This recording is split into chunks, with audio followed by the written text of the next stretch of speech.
మొదటగా ఈ వీడియోలో మనం భగవద్గీత అధ్యాయము 3 శ్లోకము 7ను పరిశీలిద్దాం. కపట సన్యాసి కన్నా ఫలాపేక్ష లేకుండా కర్మ చేసేవాడే గొప్పవాడని శ్రీకృష్ణుడు ఇక్కడ అర్జునుడికి స్పష్టంగా చెబుతున్నాడు. మొదటగా ఈ పవిత్ర శ్లోకాన్ని భక్తితో విందాం. యస్త్వింద్రియాణి మనసా నియమ్యారభతేర్జున కర్మేంద్రియైః కర్మయోగమసక్తః.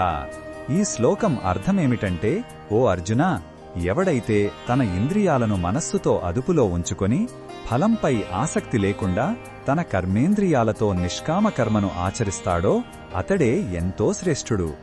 కర్మలను వదిలేయడం కాదు, కర్మ ఫలాలపై ఆశను వదిలేయడమే నిజమైన యోగం. మనస్సును నిగ్రహించి బాధ్యతలను ఒక సేవలా చెయ్యడం గొప్ప విషయం. ఈ శ్లోకంలో ఉన్న భావం ఏమిటంటే, నిజాయితీ, చిత్తశుద్ధి అనేవి ఆధ్యాత్మికతకు పునాదులు. బయటకు ఎలా కనిపిస్తున్నాం అన్నదానికన్నా లోపల మనస్సును స్వార్థం లేకుండా ఉంచుకోవడం ముఖ్యం. మన పనులను శ్రద్ధతో అనాసక్తంగా నిర్వర్తించడమే ఉత్తమ మార్గమని ఈ శ్లోకం మనకు ధైర్యాన్నిస్తుంది. ఈ బోధనను మన జీవితంలో ఎలా ఉపయోగించుకోవచ్చు అంటే, మనం చేసే ప్రతి పనిలో, అది ఉద్యోగమైనా కుటుంబ బాధ్యత అయినా, మనస్సును నిగ్రహించుకోవాలి.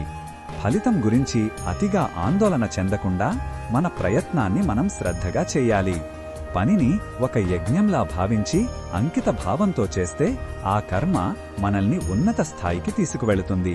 మరిన్ని భగవద్గీత శ్లోకాల అర్థాన్ని తెలుసుకోవాలంటే మా తదుపరి వీడియోలను తప్పకుండా చూడండి.